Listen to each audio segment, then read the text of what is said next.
The funeral of Mary Tudor. Unveiling the secrets of Mary Tudor, a journey through life, death, and beyond. We embark on a journey to uncover the mysteries surrounding Mary Tudor, Queen of France, daughter of Henry VII, and sister to the formidable Henry VIII. Her life took an unexpected turn, from marrying a French king to finding love with a commoner. Her untimely demise in 1533 left many questions unanswered, including the exact cause of her death and the whereabouts of her absent husband at the time. Despite the lingering uncertainties, Mary received a regal farewell. Embalmed and adorned in royal symbols, her body lay in state, bathed in the glow of flickering candles. The faithful held constant vigil, their voices rising in daily prayers as preparations for a grand ceremony unfolded. St. Edmundbury Abbey became the final resting place for this beloved princess. French and English heralds joined forces to orchestrate a majestic procession, honouring both her English heritage and her French title. Though visual records remain hidden, descriptions of other Tudor queens' funerals paint a vivid picture of the solemnity and splendour that likely filled the air. Frances Brandon, Mary's eldest daughter, assumed the role of chief mourner. Her grief shared by siblings and dignitaries.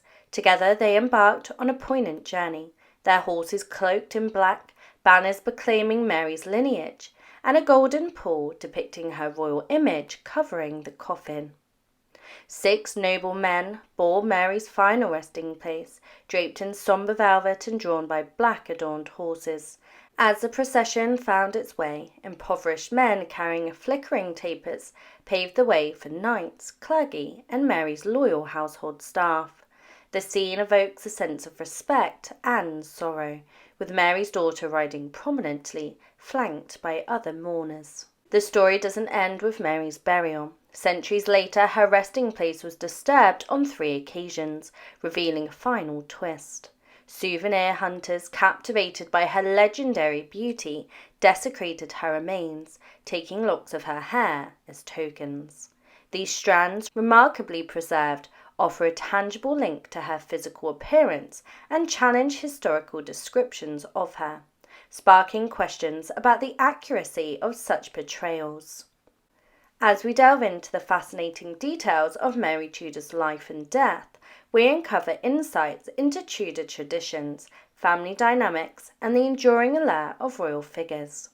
From the elaborate funeral procession to the unsettling hair incident, each piece of the puzzle contributes to a richer understanding of this remarkable woman and her place in history. Mary Tudor's impressive farewell and restless repose. As the procession wound through villages, delegations emerged like petals blooming along the path. Each offered their respects, receiving torches, symbolic shields, and even financial support to honour Mary's memory. Finally, on a Tuesday afternoon, the courtiers reached St. Edmundsbury, where priests awaited, ready to escort her remains to the abbey gates. There, the abbot, monks, and bishops held a ceremony befitting her queenly status. The journey wasn't over. From the funeral cart, her coffin was transferred to a grand hearse, draped in black silk, shimmering with gold fringes. This majestic conveyance bore her coat of arms and a poignant motto, "God's will is enough for me." Torch-bearing yeomen flanked the hearse as it glided along a path draped in black, heraldic shields proudly displayed, leading towards the church's high altar. Amidst the mourners, people rose, pleading for prayers for Mary's soul, and all departed. After the ceremony, a feast unfolded in the vast chamber of the monastery. A profusion of delicacies awaited, fueling the gathering before a night of vigil by select mourners. The next morning, 2 early masses, whispered prayers, followed by breakfast and a grand procession towards the chapel for the requiem mass. Offerings were made and splendid poles of gold cloth adorned the coffin. With a final sermon by the abbot, the mass concluded, allowing the chief mourner to retire briefly. The grand finale arrived beneath a magnificent canopy and fluttering banners. The coffin was lowered with reverence. Queen's household officers, tears in their eyes, broke their staves of office and placed them inside the grave. With the final rites complete, everyone departed, sharing farewells and gratitude. Notably, Mary's husband and brother, following custom, were absent.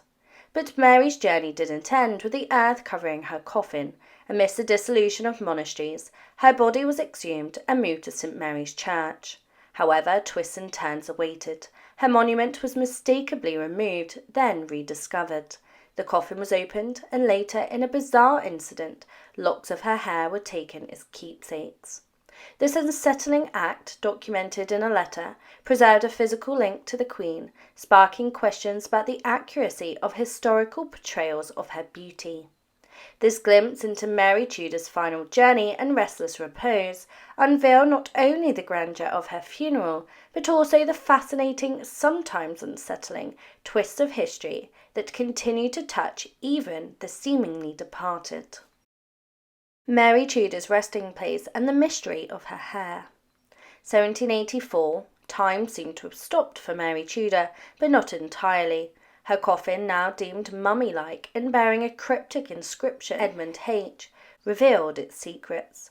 Years of moisture had painted her remains a curious chestnut hue, and a strange substance resembling chalk hinted at ancient embalming techniques. Even whispers of life lingered, evidenced by insect traces on the decayed linen.